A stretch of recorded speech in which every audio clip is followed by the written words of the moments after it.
ಇವತ್ತು ರುಚಿಯಾದಂತಹ ಮಾವಿನಕಾಯಿ ಚಟ್ನಿ ಮಾಡ್ತಾಯಿದ್ದೀನಿ. ಇದು ನಾನು ಮಾವಿನಕಾಯಿ ಚಟ್ನಿ ಮಾಡಲಿಕ್ಕೆ ಮೊದಲನೇದಾಗಿ ಇದು ಗಿಳಿಮಾವು, ಇದು ಮಲ್ಗೋವ, ಯಾವುದ್ರಲ್ಲಿ ಬೇಕಾದ್ರೂ ಮಾಡಿ, ಹುಳಿ ಇರಲ್ಲ, ಚಟ್ನಿ ತುಂಬ ಟೇಸ್ಟು ತುಂಬ ಚೆನ್ನಾಗಿರುತ್ತೆ. ನೋಡಿ, ಇದು ನಾನು ಫಸ್ಟು ಮಲ್ಗೋವ ಮಾವಿನಕಾಯಲ್ಲಿ ಮಾಡ್ತಾಯಿದ್ದೀನಿ. ಇದರಲ್ಲಿ ಸ್ವಲ್ಪ ಹುಳಿ ಇರಲ್ಲ. ಇದು ನಾವು ಮೊದಲು ಸಿಪ್ಪೆ ಎಲ್ಲ ತೆಗೆದುಬಿಟ್ಟು ಕ್ಯಾರೆಟ್ ತುರಿತೀವಲ್ಲ ಫ್ರೆಂಡ್ಸ್, ಆ ರೀತಿಯಾಗಿ ನಾವು ಮೊದಲು ತುರಿದು ಇಟ್ಕೋಬೇಕು. ಅದಕ್ಕೆ ಬೇಕಾದಂತಹ ಪದಾರ್ಥಗಳೇನು ಅನ್ನೋದನ್ನ ನಾನು ತೋರಿಸ್ತೀನಿ.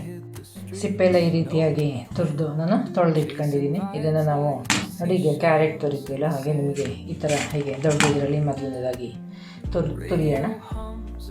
ಈ ರೀತಿಯಾಗಿ ನಾನು ಮಾವಿನಕಾಯಿ ಎಲ್ಲ ತುರಿದು ಇಟ್ಟಿದ್ದೀನಿ. ಇದಕ್ಕೆ ಬೇಕಾದಂಥ ಮಸಾಲ ಪದಾರ್ಥಗಳು ನೋಡಿ, ಹಸಿರು ಮೆಣಸು, ಅದೇ ರೀತಿ ಕೊತ್ತಂಬರಿ ಸೊಪ್ಪು, ಮತ್ತು ಈರುಳ್ಳಿ, ಅದೇ ರೀತಿ ಬೆಳ್ಳುಳ್ಳಿ, ಅದೇ ರೀತಿ ಶುಂಠಿ ಚೂರು, ತೆಂಗಿನಕಾಯಿ, ಮತ್ತು ಜೀರಿಗೆ, ಮತ್ತು ರುಚಿಗೆ ತಕ್ಕಂತೆ ಉಪ್ಪು.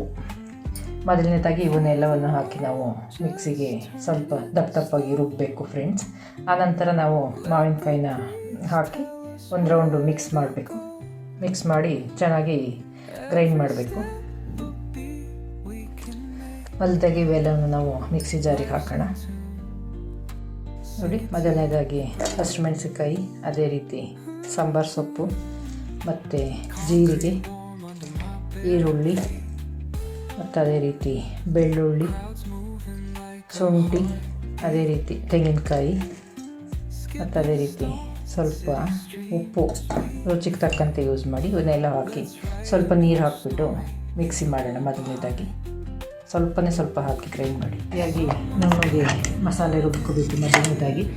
ನಂತರ ಈಗ ನಾವು ತುರಿದಿಟ್ಟಿದ್ವಲ್ಲ, ಇದಕ್ಕೆ ಈ ಮಾವಿನಕಾಯಿನ ಹಾಕಿಬಿಟ್ಟು ನೋಡಿ, ಒಂದೇ ಗ್ರೌಂಡ್ ಇದೇ ಹದಕ್ಕೆ ರುಬ್ಬೋಣ. ನೋಡಿ, ಈ ಹದಕ್ಕೆ ರುಬ್ಬಿ ಎಲ್ಲ ರೆಡಿ ಆಯಿತು. ಇದಕ್ಕೆ ನಾವು ಸಾಸಿವೆ ಕರಿಬೇವಿನ ಸೊಪ್ಪು ಹಾಕಿ ಎಣ್ಣೆ ಹಾಕಿಬಿಟ್ಟು ಒಗ್ಗರಣೆ ಕಾಯಿಸಿ ಅದು ಆರಿದ ನಂತರ ಈ ಚಟ್ನಿ ಹಾಕಿ ಮಿಕ್ಸ್ ಮಾಡೋಣ. ಊಟಕ್ಕೆ ತುಂಬ ಚೆನ್ನಾಗಿರುತ್ತೆ. ನೋಡಿ ಫ್ರೆಂಡ್ಸ್, ತುಂಬ ರುಚಿಯಾದಂತಹ ಮಾವಿನಕಾಯಿ ಚಟ್ನಿ ರೆಡಿ ಆಯಿತು. ಈ ರೆಸಿಪಿ ಇಷ್ಟ ಆದರೆ ನೀವು ಸಹ ಒಮ್ಮೆ ಟ್ರೈ ಮಾಡಿ ನೋಡಿ. ನಿಮ್ಮ ಅಭಿಪ್ರಾಯ ಹೇಗೆ ಅನ್ನೋದನ್ನ ಕಮೆಂಟ್ ಬಾಕ್ಸಲ್ಲಿ ತಿಳಿಸ್ತಾ ಬನ್ನಿ. ಅದೇ ರೀತಿ ನನ್ನ ರೆಸಿಪಿನ ಶೇರ್ ಮಾಡಿ. ಅದೇ ರೀತಿ ನನ್ನ ಚಾನಲ್ಗೆ ಸಬ್ಸ್ಕ್ರೈಬ್ ಮಾಡೋದನ್ನ ಮರಿಬೇಡಿ. Thank you friends.